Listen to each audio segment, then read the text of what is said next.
Hey there, let's just dive right into this explainer because, look, if you're anything like me, you're probably feeling pretty exhausted by the sheer volume of noise out there right now. You know what I mean? We live in an era where communication is literally constant. Arguments feel totally unavoidable, and sometimes just scrolling through a comment section on social media can leave you feeling completely drained. It's like every conversation is a potential minefield. But what if the problem isn't just what we're talking about, but how we're using our single most powerful tool? Think of me as a mentor sitting down with you today. We're going to take a breath, cut through the noise, and really look at the profound impact of our words as we navigate this kind of toxic landscape of modern conflict. So here is a question to kick things off. Are your everyday words watering or poisoning your relationships? Just let that sink in for a second, right? We tend to think of our speech as, passive, just noise that evaporates into thin air the second it leaves our lips, but that is fundamentally untrue. The words you speak to your spouse, to your coworkers, or even to some random stranger online, they have a massive, unseen impact. They are active. They're actually doing something the exact moment they're spoken. Which brings us to Section 1, the power of your words, life or death. We really need to set the stage with this foundational concept that our speech is a highly active, creative force. Just look at this ancient wisdom from Proverbs 18:21. It lays it out with absolute gravity. Death and life are in the power of the tongue. I mean, wow. The text doesn't say our words are mostly harmless or, a little annoying sometimes. It literally says death and life. Basically, your words are either tools or weapons. With a single sentence, you can build faith, inspire hope, and bring actual healing to someone who is hurting. Or, with that exact same tongue, you can spread deep offense, sow division, and cause serious relational decay. And we see this exact same thought echoed so powerfully over in the book of James. Look at this vivid imagery here. The tongue is a small part of the body, but it makes great boasts. It is a fire. A fire. Think about how a massive forest fire starts. It literally just takes one tiny careless spark to burn down thousands of acres. It's crazy. A person can have their whole life looking perfectly put together on the outside. Great job, nice clothes, seemingly polite, but a corrupt tongue can defile the whole shebang. One spark of sarcasm or just one bitter remark can literally burn down years of trust. So let's move right into Section 2, corrupt versus kingdom speech, choosing your output.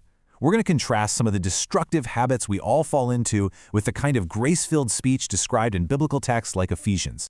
Now, corrupt speech isn't always someone screaming profanities. Notice how subtle it can be. Often it's gossip just kind of disguised as concern for a friend, or it's political rage that totally dehumanizes anyone who happens to vote differently than you do.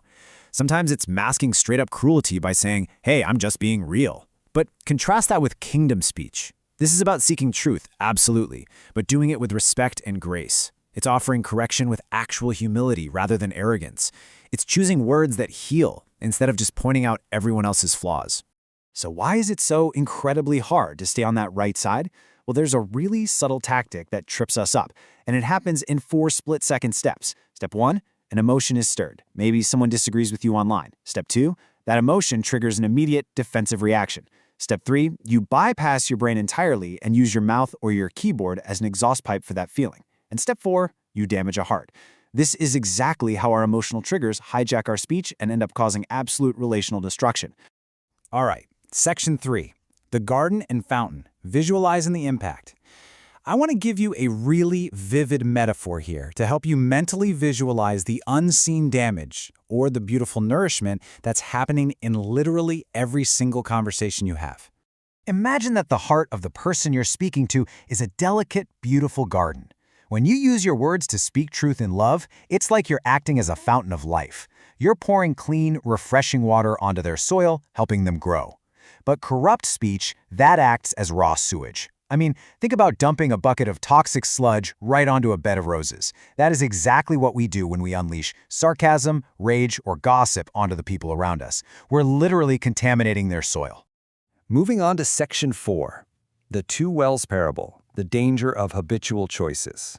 I want to share a quick story with you that's really going to shift our focus away from that guilt trip of, oh, I'm a bad person, to a much more empowering realization. So imagine a man who has 2 wells in his village. One produces fresh, crystal clear water, and the other is contaminated. Every day, he shares water with his neighbors. On day 1, he draws from the clean well, and the whole village flourishes. But over time, in moments of frustration, anger, or honestly just sheer carelessness, he starts drawing from that contaminated well. At first, people don't really notice immediately. But slowly, inevitably, the crops weaken, people get sick, trust erodes, until one day, a child looks up and asks him, "Why does your water hurt us now?" And the man realizes a profound truth. He never lost the clean well. He just stopped choosing it. And man, the crucial point here for us is this. If you have fallen into a pattern of toxic communication, it doesn't mean you're somehow empty of goodness. You still carry truth, love, and life right inside of you. But every single time you open your mouth, you have to actively choose which well you're going to draw from. Which leads us right into Section 5, guarding your mouth practically, navigating modern conflict. How do we actually choose that right well when the pressure is on? I want to arm you with some practical defense mechanisms, especially for dealing with the super toxic battlegrounds of modern politics, family debates, and of course, social media. Notice how, in our current discourse, simple disagreement instantly turns into deep division. Having a strong conviction somehow turns into condemning anyone who sees it differently. Truth gets weaponized into personal identity attacks. It's really sad, actually, that in these comment sections, people of faith often sound absolutely no different than the rest of the angry world. And remember, just one angry sentence, online or in person, can undo years of painstakingly built trust. So the first practical tool to fight this is what we call the strategic pause. You absolutely must refuse to speak from emotion alone. You have to slow down your reactions. When that emotion flares up, just take a breath. Really, just stop. Take a beat to regulate yourself before you fire off that reactive reply. Give your brain a second to catch up with your heart rate. And in that pause, you bring out your daily toolkit. Before you speak, run your words through these 3 absolutely crucial filters. Number 1, is it true? And I don't just mean your opinion, but objectively true. Number 2, is it necessary? Like, does this actually need to be said right now by me? And number 3, is it edifying? Meaning, does it build the other person up or does it just tear them down to make you feel right? If it fails these 3 questions, it honestly shouldn't cross your lips. Finally, for those of you who want to anchor this in a spiritual discipline, there's a really beautiful, simple daily practice found in Psalm 141, verse 3. Lord, set a guard over my mouth. Make this a daily prayer. Ask for protection against your voice being misused to wound other people. Ask for help to ensure your words are always a fountain of life. We've covered a lot of ground in this explainer today, but I want to leave you with this one lingering thought.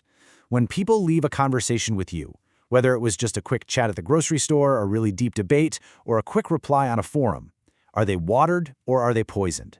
The answer is entirely in your control, so choose your well carefully.